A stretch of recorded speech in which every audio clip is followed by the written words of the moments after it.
Hey BookTube, it's time to wrap up July.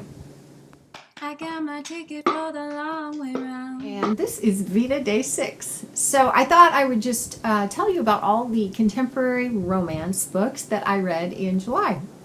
I can't believe I'm actually saying this, but all of these are ebooks.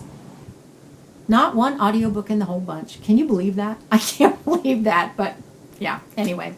I'm going to tell you about them, and in the interest of saving some time, I've pretty much detailed out all that I want to say about them. So if you see me looking down and reading, that's why. Yeah, don't want to waste your time. Okay, let's start out with 9 Minutes by Beth Flynn. This is the story of a girl who gets kidnapped by a motorcycle gang, and she is given as a gift to the motorcycle gang leader. This book got way too disturbing for me way too fast. I really liked the main character, but I could not deal with all of that violence. And I got to tell you, as I get older, I get smarter. I just don't want that stuff in my brain, because once it's in your brain, it's never going to get out of your brain. So I DNF'd it, and I didn't give it any stars. Callum Harper, this is book 1 in the Sleepless series by Fisher Amelie. This is about Callum and Harper, of course, who are orphans. And when we meet them, they have just aged out of the foster care system. They are homeless. They get to be friends, and they've both been accepted to NYU. This happens in New York City. And they find out that if they were married, they'd get free student housing. So they get married. It's a marriage of convenience. It's a very clean romance. That's one thing about this author that I really like. It's new adult, but you don't need all those steamy details. You get what's going on. She describes what's happening, but she doesn't go bit by bit, and I really appreciated that. So, very good story. It's badly written. The way she tells the story is very good. I love the characters, but her phrasing, some of the dialogue, the things, the words they would use were just not the way that people like that would talk. So she just needs a content editor. That's all. She's a great author, and I think if she did that, then these would be really, really good books. I followed that up with book 2 in the series, which picks up a couple of side characters from the first book, Thomas and January. Thomas is a bitter, heartbroken talent scout who has moved from New York City. January is a brilliant girl who quits a full scholarship at Berkeley, much to the chagrin of her parents, to do what she loves, which is work with rock and roll bands. And so they compete with each other for a job. They travel to Europe. They fall in love. Again, content editor. She needs a content editor. But the story is good. The story is good, and the characters are good. I really, really like this author, but that writing was just clunky and just needs to mature. So I gave this one 2 stars. Make It a Double, which is book 2 in the Last Call series. This must have been free, and that must be why I've got book 2 and I didn't read book 1. But this is by Sawyer Bennett, and it is the story of ex-con Brody, who is trying to avoid people in general. He is tending bar for his brother-in-law, and he just got out of prison. Alyssa pours herself and her money into her own animal shelter. She has kind of left her life as a rich kid. He goes to work for her in order to get community service hours in. It's very watered down romance. It's pretty average as these sorts of plots go, and so I gave that one 3 stars. Starkissed by Brynna Gabrielson. I loved this little book. Geeky Sydney is a junior in high school on spring break visiting her older sister, who is a photographer in New York.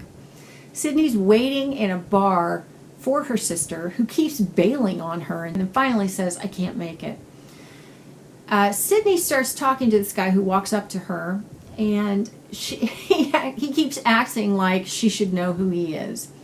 Of course, because he's famous and she's clueless. So as they're leaving the bar, he's walking her out to help her get into a cab, and as they're going out the door, this very famous girl walks out of a limo, and of course there are cameras everywhere, and they're taking pictures of her. And this guy turns to help Sydney get into the cab, and as he turns, the cameras start to pick up that he's there, and so they want to get pictures of him too. So in a moment of panic, he grabs Sydney and kisses her. So his panic turns into kind of a PR stunt that everyone takes advantage of, and it wreaks havoc on Sydney's life. Sydney is a very grounded girl, and she just wants to escape. She doesn't want anything to do with this famous guy or all the celebrity or all of her friends who all want to take advantage of her and meet this celebrity, even her family. She's very unaffected. She's been in love with a boy around her high school for forever. And so the reason I liked this book so much was because it went a direction I never would have expected it to go. There's a plot twist, and you have to look at this character of Sydney and just go, whoa, I really like this girl. I just liked everything about her character. The side characters were very well done. I love the epilogue, even though I think it was probably very implausible. But I still liked it. And I gave that one 4 stars. Then I picked up the Beaumont series by Heidi McLaughlin. Now, book 1 in this series I started a long time ago. It was called Forever My Girl, and it is all about Liam and Josie. But I didn't finish it. I got a little ways into it, and I couldn't stand the voice of the narrator. Their story is Liam's a football player and Josie's a cheerleader in high school, and they're very much in love, and Liam goes off to college. He's under a lot of pressure from his dad. He gets very disillusioned, and he breaks up with Josie and goes off and becomes a rock star in a band. So when the story opens up, we are meeting Liam as he's coming back after 10 years to this town, Beaumont, where he left and was such a jerk. Josie's now engaged to somebody else, and so it becomes the story of how they work through that. Because I read another book in this series, which I'll tell you about in a minute, I wasn't very fair to this book, and I'm going to go back and I think read it again. So I DNF'd it, didn't give it any stars. Book 2, My Unexpected Forever, picks up one of the band members. This whole series kind of, although it takes place in Beaumont, Colorado, it's about this band. And so this is the story of Harrison, who's the drummer, and he and Caitlin from book 1 dance around each other. Caitlin, of course, is a widow. She has twins.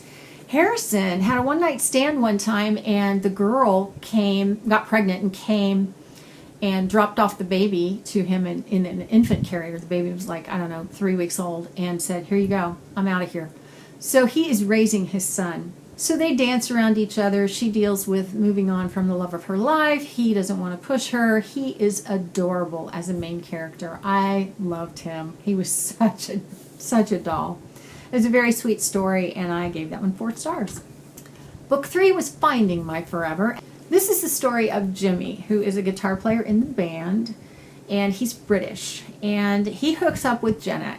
Their one-night stand results in a pregnancy. It's a whole trope. She doesn't tell anybody who the father is, but they figure out, he pretty much knows that it's him, and he's been in love with her the whole time, and so it was moderately done. It was a little bit of silly drama there in the kind of last third of the book. Didn't need to get that ridiculous, but all in all, it was about average for this kind of a book, and I gave it 3 stars. And the last book in that series, book 4, I think it's the most recent book, is called Finding My Forever, and this is essentially book 1, but told from Liam's perspective. I couldn't stand this guy. I didn't like this book, and so I have to say that having read that and having DNF'd the first book from having listened to it, kind of left a bad taste in my mouth. I'm going to go back, like I say, and revisit the first book, because if I read it in print, or at least as an ebook, I think I'm going to have a much better opinion of it. After the Rain by Renee Carlino. This is about Ava, who is a barrel racer in rodeos, and she meets a cowboy, marries him, and then she is widowed. And then she meets Nate, who is a kind of a prodigy doctor who is a surgeon with his dad in Los Angeles. And they meet because he runs into a problem where he misdiagnoses a patient, and then there's the possibility of a malpractice suit. His dad says, go get away from everything, go take a vacation. He goes to the ranch, meets Ava, and of course then it becomes the story of their romance. The reason I really like this book, and that it was not an average book, was about the last 20% of the book. And there's a plot twist that happens, and I thought it was brilliant. Brilliant! Loved it. Loved the epilogue. I just, what was a very average, moderately entertaining book became a very, very good book. So 4.5, about 4.25 to 4.5 stars. I gave it 4 on Goodreads. More Than This by J. McClean. This I DNF'd, gave no stars to because it was completely implausible. No, I just said, no, this is ridiculous and I'm giving up. So I did.